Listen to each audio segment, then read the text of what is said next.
Business பேசி காசு கொடுத்துட்டார். ஆனால் ஒண்ணு செஞ்சார். என்ன செஞ்சாருன்னா பிரெஞ்சு டவுனை நிர்மாணிச்சார். என்னது, ஒரு டவுன் இப்படிதான் இருக்கணும், ஒரு நிரந்தரமா இருக்கணும், இவ்வளவு பாதை இருக்கணும். இன்னைக்கு நீங்க ஒயிட் டவுன் ஒண்ணு வந்தீங்கன்னா நீங்க பார்க்கலாம் பாண்டிச்சேரியில. அது ஒரு 300 ஆண்டு கால நகரம், ஒரு டவுன்ஷிப்.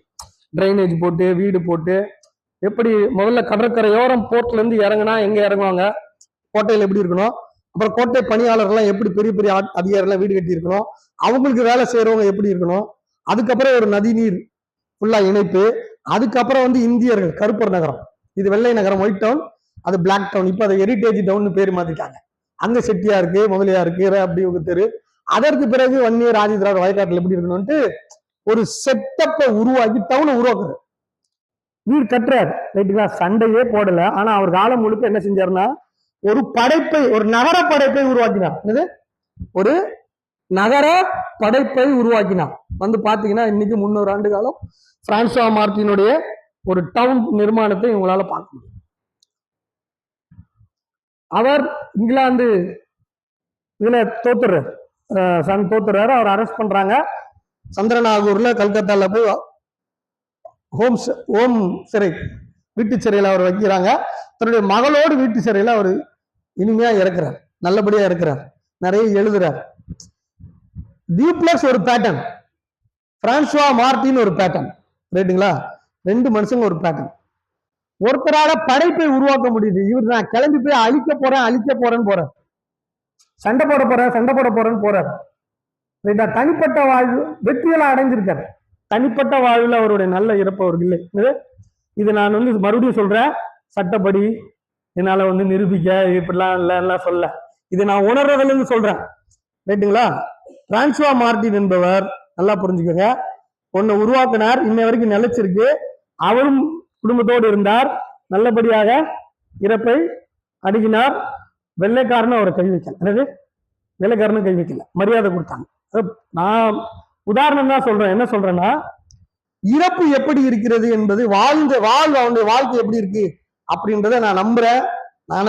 அறிவியல் பூர்வம் உண்மை இல்லை, உங்க கேள்வியில நான் விட்டுறேன். அதெல்லாம் சட்ட ரீதியா நான் நிரூபிக்க முடியாது என்னால. நான் சொல்லிட்டேன் மறுபடியும். என்னோட உறுதல் என்னனால், ஒரு படைப்பு உருவாகணும்னா அவன் நிலத்தில் செட்டில் ஆகியிருக்கணும். என்னது, ஒரு படைப்பு உருவாகணும்னா, கிரியேஷன் ஸ்டார்ட் ஆகணும்னா, பிரச்சனை உருவாகணும்னா அவன் செட்டில் ஆகிருக்க கூடாது. உங்களுக்கு புரிச்சுக்கலாம். குடும்பமா ஆகணும். குடும்பமா ஆனவனுக்கு பிரச்சனை உருவாகாது, பிரச்சனைகளை அவன் இருக்க மாட்டான். குடும்பமா இருக்கிறவங்களுக்கு படைப்பால் அதை சரி செய்திருப்பான். என்னது, படைப்பால், அதாவது உரிமையை கேட்பது ஒரு முறை, கடமையை செய்வது ஒரு முறை. என்னோட புரிதல், என்னுடைய சகோதரிக்கு என்னுடைய கடமையெல்லாம் நான் செய்து விட்டால் அங்கு உரிமை என்ற பேச்சு எழாது. என்னுடைய மனைவிக்கு நான் என்னுடைய கடமையெல்லாம் செய்து விட்டால் உரிமை எழாது. கடமையை செய்ய வேண்டும், சிறப்புற செய்ய வேண்டும் அப்படின்னு நினைக்கிறது ஒரு படைப்பு. உரிமையை கேட்க வேண்டும், அதற்கு சண்டையிட வேண்டும், அதற்கு போராட வேண்டும், அதுக்கு ஃபைட்டிங் பண்ணணும். போது ஆப்போசிட் பார்ட்டி என்ன பண்ணுதுன்னா ஃபைட்டிங்க்கு ரெடியாகி தன்னை தகவமைத்துக் கொள்ளுது. அங்க டெஸ்ட்ராய் அங்கு நடக்குது அப்படின்றத நான் பார்க்கிறேன். என்னோட புரிதல், நான் தப்பா சொல்லல, திரும்ப நான் அண்டர்ஸ்டாண்ட், நீங்க புரிஞ்சுக்கங்க. அப்போ ஒரு மனிதன் மண்ணோடு தன்னை பிணைத்துக் கொள்ளும் பொழுது அவனுக்கு படைப்பு ஸ்டார்ட் ஆயிடுச்சு சார். உங்களுக்கு புரிஞ்சுங்களா? படைப்பு ஸ்டார்ட் ஆயிடுது. அவன் கிரியேஷன் லைஃபுக்கு வந்துடுறான். அவன் தன்னுடைய வாழ்க்கையை அவனே உருவாக்கி கொள்கிறான். ஆனால் மண்ணோடு பிணைக்கப்படவில்லை, அவன் பிரச்சனையை உருவாக்குகிறான். நான் ஒரு ஊர்ல இருக்க மாட்டேன் சார், நான் ஒரு இடத்துல இருக்க மாட்டேன், நான் ஒரு குடும்பமா நான் உட்கார மாட்டேன், நான் சுத்திக்கிட்டே இருப்பேன். நான் வீட்டுல மனைவி பிள்ளைகளோடு நேரம் செலவு பண்ண மாட்டேன், அவர்களுக்கான கொடுக்க மாட்டேன், சுத்திக்கிட்டே இருப்பேன், பணம் சம்பாரிச்சுக்கிட்டே இருப்பேன், எல்லாம் ரைட்டு தான். ஆனால் அங்கு ஒரு படைப்பு உருவாகி இருக்காது. நில சீர்திருத்தத்துறை சட்டம் தஞ்சை மாநிலங்களில் கடுமையாக அமல்படுத்தப்பட்ட ஒரு 60 வருஷம். பெரிய பெரிய நிலச்சி வாழ்ந்தார்கள், பெரிய பெரிய பணக்காரர்கள், ரைட்டுங்களா சொல்றது. அவர்கள் எல்லாம் இப்ப எங்க இருக்காங்கன்னு தெரியல. குன்னியூர் சாம்பசிவ ஐயர்னு ஒருத்தர் இருந்தார், காணும். ஆயிரக்கணக்கான ஏக்கர் சொந்த நிலங்கள் வச்சிருந்தார், ரைட்டுங்களா. உக்கடை தேவர்னு இருந்தார், இல்ல. ஆனா மூப்பனார் ஐயாவும் இருக்காரு, பாண்டியார் ஐயாவும் இருக்காரு. அவ்வளவு பெரிய நெருக்கடிகள்ல இவங்க 2 பேர் மட்டும் தப்பிச்சு வந்தாங்க நில சீர்திருத்தத்துறையில. தப்பிச்சு வந்தாங்க. அப்ப நிலைய அவங்க கையில வசப்பட்டுச்சு. சட்டம் வேகமா போடுறாங்க. அப்ப நல்லா நீங்க புரிஞ்சுக்கோங்க, குடும்ப அமைப்புல இருக்கிறவங்களுக்கு சொத்து சேருது. குடும்ப அமைப்புல இல்லாதவங்களுக்கு வந்துட்டு போயிடுது. குடும்ப அமைப்புல இல்லாதவங்க, இது என்னோட புரிதல், மறுபடியும் பண்றேன். டாய் சொல்லாத அப்படின்னு சொல்லாதீங்க. இது ஆதாரம் இருக்கா கேட்காத. நான் பார்த்ததுல ஊரெல்லாம் போனது. நான் பாண்டிச்சேரி காரைக்கால் செட்டியார் வீட்டுக்கெல்லாம் போறேன். அந்த காலத்து வீடு, 200 வருஷ வீடு.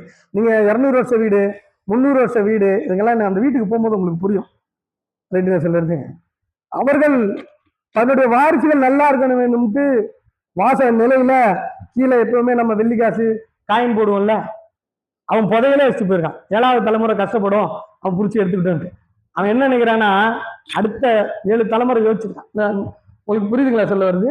யோசிச்சு அவன் வச்சிருப்பான். நம்ம அடுத்த வேலைக்கே கஷ்டப்படுறோம். ரைட்டுங்களா சொல்ல வருது? சும்மா ஏதோ இஷ்டத்துக்கு வாழ்ந்தா போதும்னு நினைக்கிறேன். இஷ்டத்துக்கு வாழ்ந்தா போதும். அவன் முதல்ல திட்டமிட்டுறான், இந்த வீடு நான் 30 ஆண்டுகள் நான் வாழ போறேன். ஏன் வாழ்றோம்?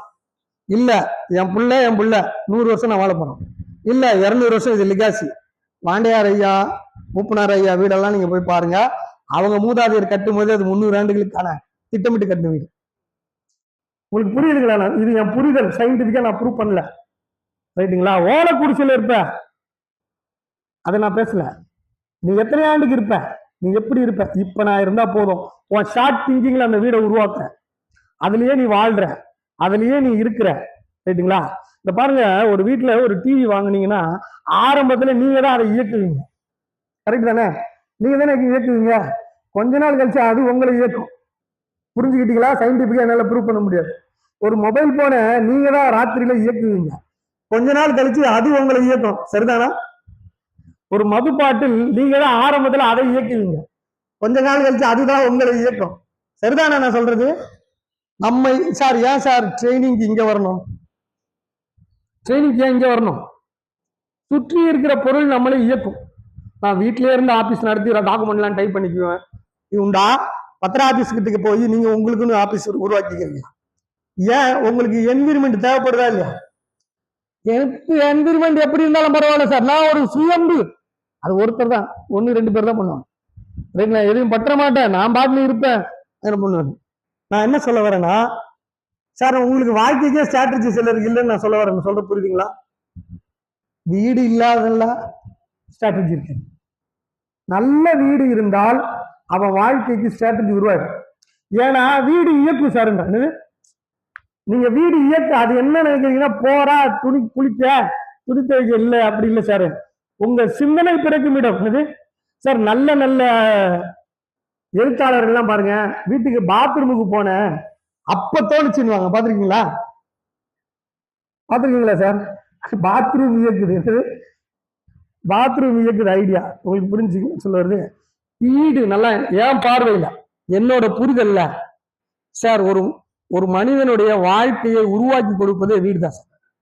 நீங்க வீடை கட்டல சார், கட்டி முடிச்சதுக்கு அப்புறம் உங்க வாழ்க்கையை அதுதான் உருவாக்கி கொடுக்குது. உங்க வாழ்க்கைய அந்த வீடு பிரதிபலிக்குது சார். உங்க வாழ்க்கைய அந்த வீடு பிரதிபலிக்குது. அடுத்து அது உங்களை இயக்கி அதுவாகவே உங்களை மாத்துது. உங்களுக்கு இங்க அறிவியல் ரீதியா சொன்னா எல்லாத்துக்கும் அதிர்வு இருக்குன்னு சொல்றாங்க. கண்ணுக்கு தெரியாது, எல்லாம் நீங்க போட்டான்ஸா இருக்கு, அதிர்வா இருக்கு. ரைட்டுங்களா? அதிர்வா இருக்கு, அதிர்வலா இருக்கு. அதே அதிர்வல் தான் அதுவும் வீடுன்றது. அந்த வீடு தான் சார். நீங்க கஷ்டப்பட்டு சமூகத்துக்காக வேலை பார்க்கலாம், அல்ல உங்க கட்சிக்காரருக்காக வேலை பார்க்கலாம். வீட்டுக்கு நல்ல நிம்மதியான தூக்கம் கிடைக்கும் பொழுதுதான் பேட்டரி செல் எப்படி ரீசார்ஜ் பண்ணி மறுநாள் காலையில யூஸ் பண்றோம், அது போல உங்களுக்கு சார்ஜே எங்க ஏறுது? தூங்கும் போது தானே சார் ஏறுது. ராத்திரி தூங்கும் போதே இடிஞ்சு வீடு விழுந்துருச்சு, அப்படி பயந்தா எப்படி தூங்குவீங்க? எரிஞ்சு போச்சு, எப்படி தூங்குவீங்க? ஒரு நிம்மதியான உறக்கத்தை நீங்க உங்க லைஃப் சார்ஜ் எங்க பண்ணிக்கிறீங்க சார்? சார்ஜ் எங்க சார் பண்ணிக்கிறீங்க? தூக்கம் அப்ப எத்தனை வருஷம் தான் தூங்க போறீங்க?